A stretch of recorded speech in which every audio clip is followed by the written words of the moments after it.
how about Saturday? Saturday's a good day. There's a lot of bigger guys out there. Yeah, Saturdays I'm off now, so I can start doing Yeah, Saturdays. nice, because that's perfect.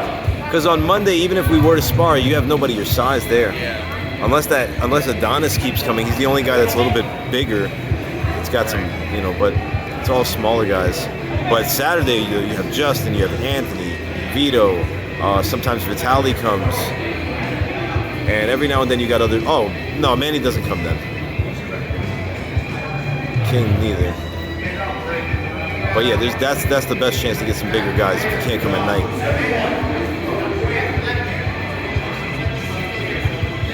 The only thing I saw is every time I would look over when there was, it's because you were bent, like your shoulders were way past your hips. That's the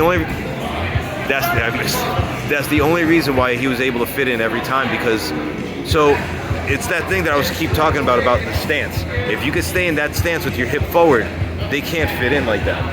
And especially if you find that you're getting thrown by Cianagi, that's almost the main reason why. Is because your shoulders are above your hips. So all they have to do is just fit in, and you just automatically just roll right over them. So, oh, what happened? Oh, nice.